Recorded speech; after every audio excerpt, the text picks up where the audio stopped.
बाबा साहेब भीमराव अंबेडकर जी के चरणों में सशक्त नमन करता हूँ, वंदन करता हूँ। नाथ परंपरा की सिरमौर पीठ चंचल प्राग मठ के पीठाधीश्वर शंभुनाथ जी सैलानी के चरणों में भी कोटि कोटि वंदन करता हूं। बाड़मेर की स्थानीय नवनिर्वाचित विधायक महोदया आदरणीय प्रियंका जी चौधरी, आपका भी मैं समाज की तरफ से भी और अपनी तरफ से हार्दिक स्वागत अभिनंदन करता हूं। और बाड़मेर जिले से मेघवाल समाज के एकमात्र नवनिर्वाचित विधायक चौहटन से श्री आदूराम जी मेघवाल साहब, जिनके साथ हमारा पारिवारिक जुड़ाव भी रहा है, उनको नव निर्वाचन पर हार्दिक बधाई देते हुए आपका भी आभार व्यक्त करता हूं। और शिक्षा की उपलब्धि, जिनके स्वागत के लिए हम आज आए हैं, सिरोही के मंडार के एक छोटे से गांव से उठकर संपूर्ण भारतवर्ष में यूपीएससी की परीक्षा में 138वीं रैंक से चयनित होने वाले हम सब के गौरव, हमारे समाज के गौरव रविंद्र कुमार मेघवाल जी का मैं बाड़मेर के स्थानीय निवासी होने के नाते आपका भी स्वागत और अभिनंदन करता हूं।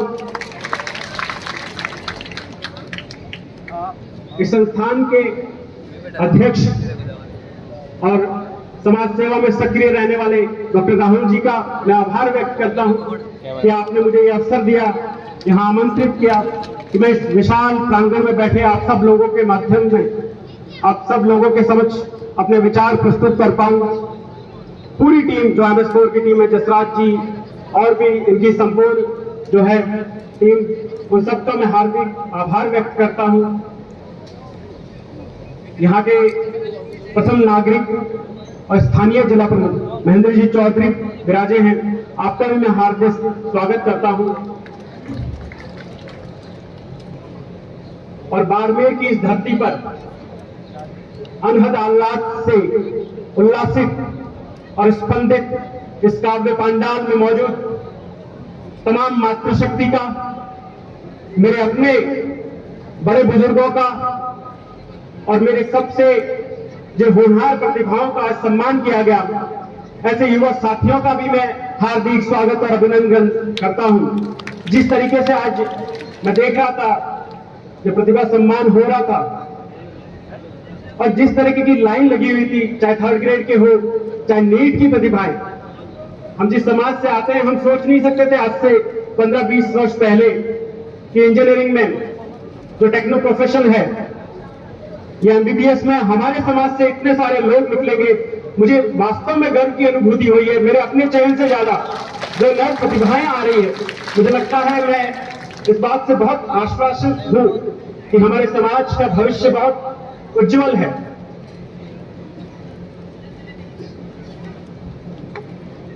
आप सब लोगों ने जिस तरीके का मान सम्मान दिया है, उसके लिए मैं आप सबका कोटि कोटि वंदन करता हूं। ये जो सम्मान हो रहा है, ये व्यक्तिगत सम्मान नहीं है, ये ना पूरन बनकर का सम्मान है, ना रविंद्र जी का सम्मान है। ये शिक्षा की बदौलत देश में, देश की कुछ प्रतिष्ठित परीक्षाओं में अपना स्थान अर्जित करने वाले युवाओं का सम्मान है। मेरा यह सौभाग्य है कि मैं भी उसमें स्थान बना पाया। लेकिन आप लोगों ने जो प्यार दिया है लगातार पिछले जब से चयनित हुआ है, रविंद्र जी भी देख रहे होंगे और मैंने भी ये पाया है, जिस तरीके से समाज ने पलक पावड़े बिछाकर सब जगह पर सम्मान दिया है, मुझे लगता है कि ये व्यक्तिगत रूप से मेरे लिए प्रसन्नता का विषय तो होगा, लेकिन ये जो हमारी पीढ़ी है, युवा पीढ़ी है, उसके लिए बहुत अधिक प्रेरणा का काम करेगा। आने वाले समय में हो सकता है कि बहुत सारे, अभी राहुल जी मेरे को बता रहे थे कि मेघवाल समाज से आप बाड़मेर जिले के प्रथम IAS सेवा जो परीक्षा है उसमें चयनित होने वाले हो। मुझे लगा कि ये जो उपलब्धि है ये गौरव का विषय हो सकती है आज के लिए, लेकिन इसके साथ साथ एक विडंबना का विषय भी है कि आजादी के 70 वर्षों के पश्चात भी हमारे समाज में बाड़मेर जिला जो विषम परिस्थितियों में जकड़ा हुआ जिला है, वहां पे हम इस समाज से एक आईएएस तक नहीं दे पाए, लेकिन देर आए दुरुस्त आए। मुझे लगा कि शिक्षा के माध्यम से जो समाज में है परिवर्तन लाया जा सकता है, बहुत बड़ा परिवर्तन।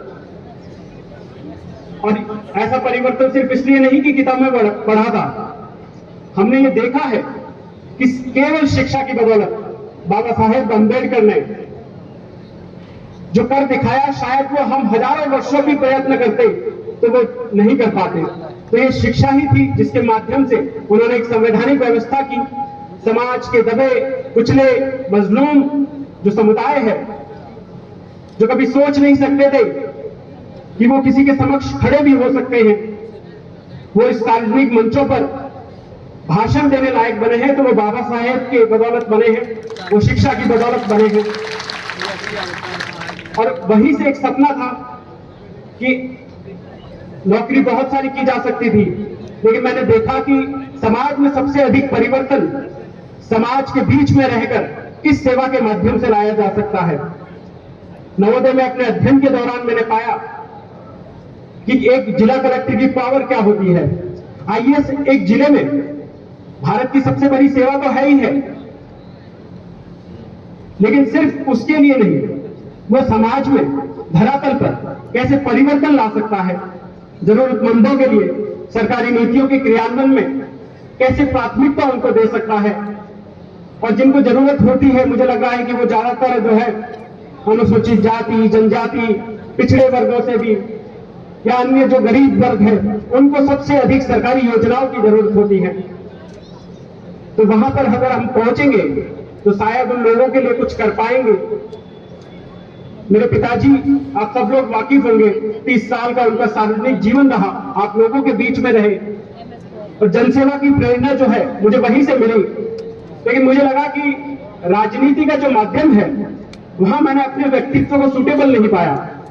राजनीति में काफी दाव पेच भी चलते हैं, बहुत सारी परिस्थितियां होती है। मुझे लगा कि शिक्षा, मेरा जो झुकाव था वो शिक्षा की तरफ था, तो मुझे लगा कि शिक्षा के माध्यम से मैं कैसे जनजीवन के साथ जुड़ाव रखते हुए एक नौकरी कर सकता हूं और आम जनजीवन में जो स्तर है उनका, उसमें परिवर्तन लाने में अपनी भूमिका या अपना योगदान कुछ दे सकता हूं।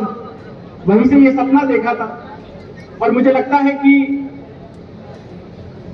चयन के पश्चात जो मैं आशाएं, आकांक्षाएं आप सबकी आंखों में देख पा रहा हूं, मुझे लगता है कि शायद वो निर्णय सही था।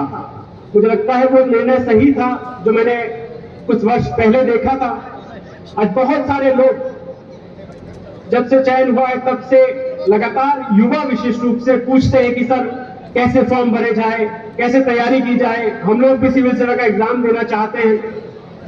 मुझे लगता है कि बहुत खुशी का विषय है हमारे समाज के लिए, और केवल हमारे समाज के लिए नहीं, 36 कौम के लिए, हमारे क्षेत्र से, चाहे किसी भी समाज से, जाति, वर्ग, समुदाय से अगर प्रतिभाएं शिक्षा के क्षेत्र में अपना नाम रोशन करती हैं, उपलब्धियां अर्जित करती हैं, तो उस क्षेत्र के संपूर्ण विकास के लिए भी महत्वपूर्ण होता है, और हर व्यक्ति, हर वर्ग जो है वो उससे खुशी लेता है। इस वर्ष भी हमारे जिले से, बाड़मेर बालोतरा से 4 जो नवयुवा है, मेरे साथ साथ 3 अन्य भी है, मोहन जी जाखड़, अक्षय दोषी जी, विजय जी, वो भी चयनित हुए। तो ये जो युवा है हम सबके लिए प्रेरणा का कार्य करेंगे। और सबसे जरूरत जो जिस चीज की आज है, हमें अपने युवाओं को ये दिखाना होगा। सोशल मीडिया का दौर है, भटकाव के बहुत सारे माध्यम भी हैं। हमारे लिए महत्वपूर्ण है कि हम उन लोगों के लिए कैसे एग्जाम्पल सेट कर रहे हैं। हम उन्हें इंस्टाग्राम इन्फ्लुएंसर या फिर रील कंटेंट जो आजकल बहुत चर्चा में है, वो बनाना चाहते हैं। उनकी भी अपनी भूमिकाएं हैं, मैं किसी को भी कम नहीं आंक रहा हूं, लेकिन आज जो जरूरत है हमारे युवाओं को, वो जरूरत है कि हम शिक्षा अर्जित करें। और शिक्षा केवल इसलिए नहीं कि हम आईएएस, आईपीएस, डॉक्टर, इंजीनियर बन सके। शिक्षा इसलिए कि हम एक समग्र मानव संसाधन के रूप में इस समाज और इस राष्ट्र के विकास में योगदान दे सके।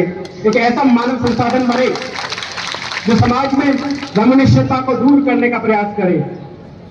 आज जाति, वर्ग, संप्रदाय के नाम पर हम विभिन्न तरह के टकराव अपने समाज में देख रहे हैं। हमें पता है कि भारत की राष्ट्रीय एकता और अखंडता को अगर हमें बनाए रखना है, और वो बनाए रखना क्यों है? क्योंकि उसका स्वप्न हमारे बाबा साहेब अम्बेडकर जी ने देखा था, तभी उन्होंने राष्ट्रीय एकता और अखंडता को संविधान में सबसे महत्वपूर्ण भूमिका दी। भारतीय संविधान में वर्णित मूल्य स्वतंत्रता, समानता, न्याय और बंधुत्व के मूल्य जो है, हम उनके बीजारोपण अपने युवाओं में करें, वो सीखे कि किस रूप में एक समाज का अस्तित्व होता है, एक राष्ट्र का अस्तित्व होता है, कैसे एक व्यक्ति जो है उसमें अपनी भूमिका निभा सकता है। हमको लग सकता है कि एक व्यक्ति जो है वो क्या कर सकता है, लेकिन एक व्यक्ति भी अगर अपने कर्तव्यों का सम्यक निर्वहन करे तो बहुत कुछ कर सकता है। इस समाज में बूंद बूंद से ही जो है वो घड़ा भरता है। मुझे लगता है हम सब अगर सोचेंगे इस बारे में तो एक ऐसा समाज बनाएंगे जहां आपसी सद्भाव से सब लोग रहेंगे। जाति, धर्म, संप्रदाय पर आधारित जो भेदभाव है उनका निर्मूलन होगा और एक आदर्श समाज की स्थापना होगी, जिसका स्वप्न बाबा साहेब अम्बेडकर ने देखा था। लेकिन शिक्षा के क्षेत्र में बहुत सारी आपको हो सकता है कि चुनौतियां भी आए। जब हम प्रतियोगिता का दौर है और भारत विकास की उस अवस्था में है जहां प्रत्येक व्यक्ति जो है प्रगति करना चाहता है, चाहे वो शिक्षा के क्षेत्र में हो, उद्यम के क्षेत्र में हो, राजनीति के क्षेत्र में हो, तो ऐसी प्रतियोगिता का होना स्वाभाविक है। इस प्रतियोगिता के दौर में हमें डरना नहीं है। मैं युवाओं से ये अपील करना चाहूंगा कि आप चाहे जितना बड़ा लक्ष्य चुने, हिम्मत न हारे। असफलताएं आएगी आपके मार्ग में, आपकी राह में। मैं स्वयं बहुत बार असफल हुआ, कई बार प्री में, कई बार मेंस में। 2021 में मैंने इंटरव्यू का एग्जाम दिया और इंटरव्यू में मैं यूपीएससी में रह गया। और उससे भी बड़ा जो दुख का मेरे लिए विषय था कि 4 दिन बाद प्रीलिम्स का एग्जाम था और उस प्रीलिम्स में भी मैं फेल हो गया। तो ऐसा लगा कि यार जीवन अब समाप्त हो चुका है। व्यक्ति जब निराशा में गिरता है तो उसको चारों ओर सिर्फ अंधकार दिखाई देता है। लेकिन तब मुझे लगातार ये